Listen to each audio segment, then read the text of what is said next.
Air France, Lufthansa and Etihad have been banned for misleading consumers about the airline's environmental impact. Air France's ad said it was committed to protecting the environment. Lufthansa urged passengers to fly more sustainably, while Etihad used words like environmental advocacy. The British Advertising Standards Authority said the ads did not show the impact that airlines actually have on climate change. Well, to talk about all of this, I'm joined in studio by Kevin Byrne, retired Air Corps Lieutenant Colonel and lecturer in aviation safety management at Dublin City University. And we're joined on the line by a much-travelled man, Eoghan Corry, editor of Travel Extra. Good morning, or Air and Travel magazine, I should say, is your proper title. Good morning, Eoghan. Good morning. It's actually Travel Extra again. I bought the title about 5 weeks ago, so travelextra.ie is back up and running. So and is the other one gone? Is the other one gone now? No. Air and Travel will rumble away in this background. It's much more lower profile and much more business to business. But thank you for the clarity. Double plug then. Travel Extra and Air and Travel magazine. Absolutely.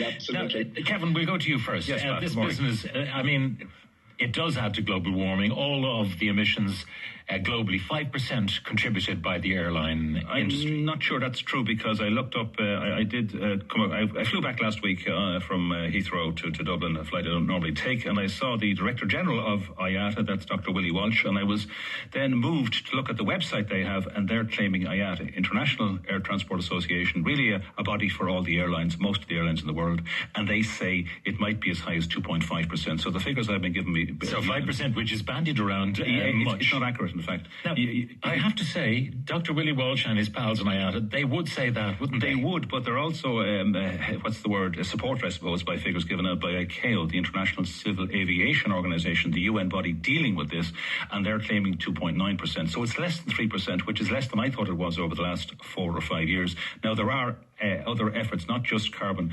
They do agree that if you see what I see, and what I like is the white trails in the sky, the contrails from the jets at high altitude, they do add to warming because, of course, they make clouds, and that does add a little bit. So there is a complication there. So it's not 5%, but it's probably a little bit more than 3%. Okay. Now, what of these ads claiming the devil and all for sustainability? I'm not too sure. I suspect this is an attack on the aviation industry, because that same body looking after advertising in the UK didn't attack when the manufacturers of cars who had outrageous claims about mileage on their new electric types and their hybrids, and of course their diesel cars before that. They weren't that pushed about it for a number of years until they were brought to the various courts in that regard. I would say that IATA and all the airlines therein really are committed to the net zero objective between now and 2050, and they've got a whole host of things in place. The aviation industry generally is very keen on improving its image and doing the right thing in terms of lowering its carbon output, and will do so by 2050. Well, we'll talk about how they might achieve this. Now, Eoghan Corry, what do you make of this focus on advertising by airlines who are claiming elements of sustainability? Yeah, there's a couple of things. There's a bit of nationalism there. There were 3 non-English airlines. The English Advertising Standards Authority went after them. They went after them in a very odd way as well. Where this started was about 2 years ago, and as usual, first up for the argument was Ryanair, where they went after Ryanair on claims of sustainability. And basically, Ryanair put it up to them and said, well, flying... if the business of aviation involves carbon emissions, so what they're claiming is that comparing airline against airline, we're flying more sustainably. So that brought the Advertising Standards Authority in England back to how do you actually verify? And what they came up with was quite interesting. They said anything that confuses consumers is what they will rule on, and that's where the 3 ad bans came from. Words like protecting the future. They said that wasn't absolutely true, because in each of these cases, the airlines are saying our flights are consuming less carbon because we're using newer aircraft and better technology. And they did give a sort of a way out, saying, okay, you've got to make it absolutely clear you're comparing your airline with other airlines, and you're comparing it with previous cases of what emissions used to be. And also they said something interesting. You've got to make sure that you explain what's going to happen in the future over the lifespan of the aircraft. So it makes it very, very complicated for people who are used to dealing in slogans. Sure. That's what people do, and that's what these ads are doing. Do you remember that years ago? There was an ad, I'm Mandy, fly me. 10cc made a song about it. And this would be utterly sexist these days, but that was the kind of slogan that was coined by the airline. Your age there. I mean, if you go back to some listeners will remember British Airways claiming to be the world's favourite airline. They were way, way down the charts, but they came up with this statistic that more international flyers flew with them. And it's amazing how you meet English people around the world who still, feel that sort of burgeon of pride on British Airways. Again, a man not known for avoiding mischief when it can be made, Michael O'Leary, when his numbers exceeded British Airways, he plastered the London Underground with Ryanair, the world's favourite airline. I don't know how that went down with English commuters. But if, for example, and the Lufthansa ad was fly more sustainably with Lufthansa, more sustainably than what? Than we used to do 10 years ago? Or than the other crowd we were competing against, like British Airways or Air France or whatever? Would that have made them okay if they were flying, say, the Ryanair type of fuel-efficient Boeings, and the others were flying less fuel-efficient aircraft? They could say, fly more sustainably with us than... Very, very... Very topical subject, because obviously the aviation industry, like the car industry that you cited, is benefiting from lower emissions technology and better fuel burn. Unlike cars, they don't have the alternative of flying an electric plane yet. So that's a long way off. But there's about 24% of the aircraft that come in and out of Dublin at the moment are flying with the latest technology.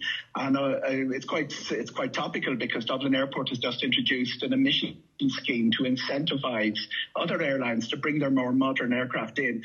Worldwide, the percentage is a lot lower, but anything that's been manufactured in the last 2 or 3 years is burning fuel at a much, much lower rate.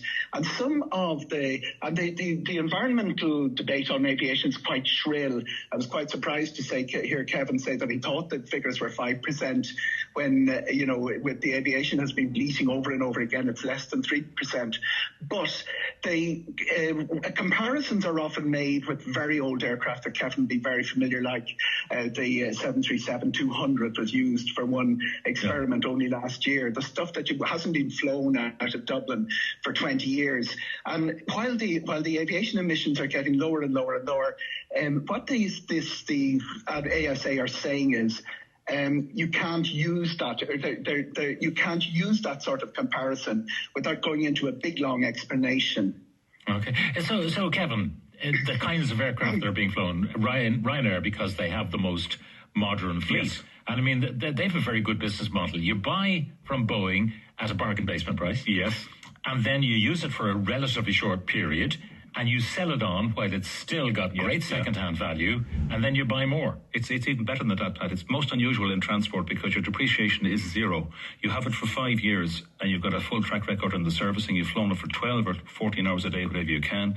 And Mr. O'Leary said it in a lecture I attended. He gets the money back he paid for it. Now, in no other business can you get that thing. And there's a huge queue of people trying to buy them because he sells them off quickly. As soon as he gets more Maxes in, the original 800s go off the door and they're resold. And the airlines buying them are very happy to get them because they're a good product in that regard. So he's unusual in that regard. His new aircraft, he says, make 18% less noise and they use 18% less fuel, and that's good. And they carry more passengers. So if you can fill them at the right price, they're environmentally friendly. That is an extraordinary saving. 18%, like almost it is, a fifth. That's as good as it gets, and that's running on the fossil fuel, Pat. When we get to the sustainable aviation fuel, which IATA hopes will be 65% of the fuel stock by the year 2050, and we've a lot of work to do there. That's sourced, by the way, from food stocks that don't degrade the environment or compete with food or water, so it's not going to have an effect on the world, and that's important from that point of view. What are those materials, though? That's what I want to know. If it's not going to impact on the fuel, food production,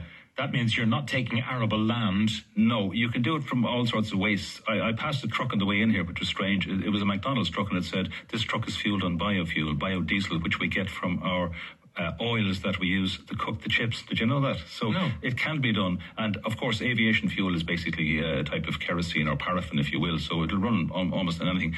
So you recycle all that stuff, and then you can make it from other crops that are not required for food. You will need some land for that. You can even use it from different plastics, which can be broken down. You can also use it from wood chippings and other bits and pieces. So there's work to be done. And they were hoping that a source of it could be made in Ireland, because the Minister Coveney, released a paper recently saying we can do it here. It would employ 1,000 people in good quality jobs. So nobody else is making it in Europe yet. Finland is doing it, and one or two other countries, but it needs to be ramped up because the billions of litres we need have to be put in place by 2030, 2040, and eventually 2050. Yeah, but the price, this is the question. Now, 2.5 times minimum more 2.5 times the current price of kerosene. And the price of kerosene has gone down. I was just back from the States, and they're very pleased the fact that aviation fuel has gone down and real prices there. So it's cheap for them to operate than before. And because of that, you have to make it in bulk and in volume so that the price comes down, something equivalent to what it would be for the normal aviation fuel. Meantime, Eoghan, the growth in passenger travel, I presume we're back to pre-pandemic levels and maybe even increasing. 98% pre-pandemic. Willie Walsh was given a big global media day, brought journalists, travel writers like myself from around the world, and we've just been given the figures. The sustainable aviation fuel is in really, really far behind where it should be. It's 0.5% of what the airlines of the world require is available at the moment. That's up very slightly from the IATA AGM in June, when it was 0.1%. If you were to take all the sustainable aviation fuel produced in Europe, it would fuel less than 1% of Ryanair's flights. Now, what to do on that? The American government unusually leading Europe in that they've incentivized the production of it. There are no incentives for production of sustainable aviation fuel in Ireland or in Europe, and that's somewhere where we might be able to take the lead, but we're very, very far behind in the production of what they call SAF, sustainable aviation fuel. And the other side of that is some of the governments in Europe have started mandating airlines to fly using SAF when it's not available.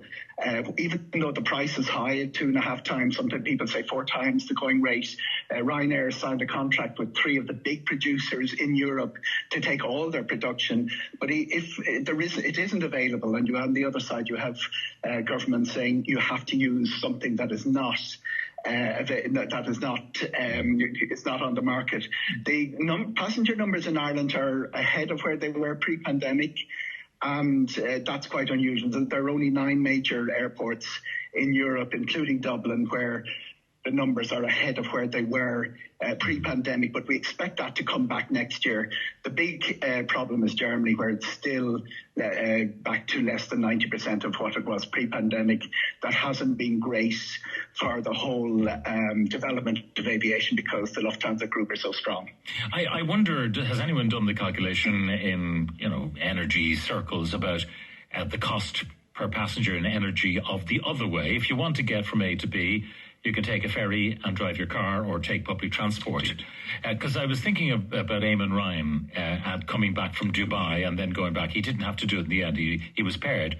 But that flight was going anyway. Do you know what I mean? That's the point. And the presence of Eamon's bottom on a first-class seat, one way or the other going to and from, would not have impacted the climate in any perceptible way because that flight was going.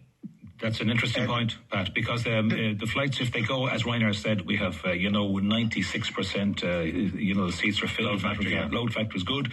And if we can do that, we are up there with the buses and the trains in terms of the carbon output like that. That's an argument fought at academic levels from that point of view. But you have to say, if you get more than 90% of the seats filled, that's pretty good in transport terms. Yeah. So, Eoghan, you've probably taken cruise liners and cargo ships and all of that in the course of your work. That question of which is the greenest way to travel? Yeah, it's a big question. I'm a big ferry fan, as people will know. Some people will argue that when it comes to train transport, which aviation's competing against, not so much in Ireland, but in France, Germany, Spain, where they've high-speed trains, when you took the whole business of constructing the tracks and making the carriages and all of the carbon output from that, you need to count that in with the electricity that's being used by the train. So, comparing one mode of transport with another, always complicated. And I think that brings us back to the core here, the Advertising Standards Authority saying if you're going to claim to be green in the travel industry, as in most industries, I see an awful lot of use of the word sustainability. At World Travel Market there in just a few weeks ago, as you wandered around from aisle to aisle, you saw every single country claiming to be greener than the other, and then you turn the corner and you see Saudi Arabia, the most sustainable tourist destination in the world. It's a claim that's bandied around an awful lot, and the business of measuring it is extremely complicated. But Kevin has really hit the point there.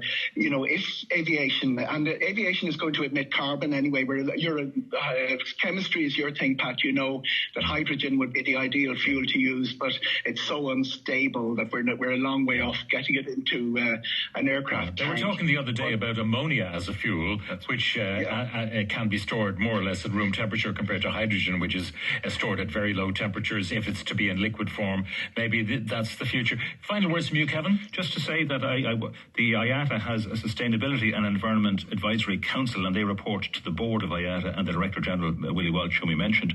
But they are really committed to the net zero commitment by 2050, and they want to eliminate 21.2 gigatons of carbon by that year in aviation, which if it comes to pass is a very good thing. That's an awful lot of carbon, and it will make a great contribution, I think, to a safer environment. Kevin Byrne, retired Air Corps Lieutenant Colonel, lecturer in Aviation Safety Management at Dublin City University, and Eoghan Corry of Air and Travel and of Travel Extra. Thank you both very much for joining us.